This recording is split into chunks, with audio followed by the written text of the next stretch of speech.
Kinumpirma ni Reverend Father Cyril Villarreal na sa darating na Abril 23 dakong alas 9 ng umaga sa St. John the Baptist Cathedral, gaganapin ang Episcopal Ordination and Installation bilang obispo ng Bayan ng Kalibo. Ito anya ang naging desisyon ng Board of Consultors ng Diocese of Kalibo sa isinagawang pulong na pinangunahan ni Capiz Archbishop Victor Bendico, ang tumatayong Apostolic Administrator ng Kalibo kasunod ng pagretiro ni Bishop Jose Corazon Talao. Pangungunahan ni Archbishop Bendico ang pag-ordina katulong bilang mga co-consecrators sina Bishop Talaok at Romblon Bishop Narciso Abellana.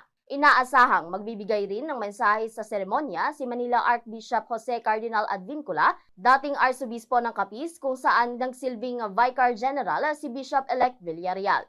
Matapos ang ordinasyon ay agad siyang itatalaga sa katedral ng diocese, isang senyales ng kanyang formal na pagsisimula ng paninilbihan sa halos kalahating milyong Katoliko sa lalawigan. Sa kabilang dako, kahit na nakaramdam ng pangamba at agam-agam noong una, naniniwala si Reverend Father Villarreal na kagustuhan ng Diyos ang pagkakatalaga sa kanya, dahilan na buong puso niyang tinanggap ang bagong misyon na ibinigay sa kanya ng simbahan. Matatandaan na noong Enero 24 ay itinalaga ni Pope Leo XIV si Bishop-elect Villarreal bilang obispo ng Kalibo na nananatiling sede vakante simula pa noong June 2025 matapos tanggapin ng Santo Papa ang pagretiro ni Bishop Talao. Actually, you can refuse man now. It's like the papal nuncio would just tell you, okay, take time and pray over it. And then you have to discern. So, I'm really happy to be here in Kalibo, and I hope to see you soon.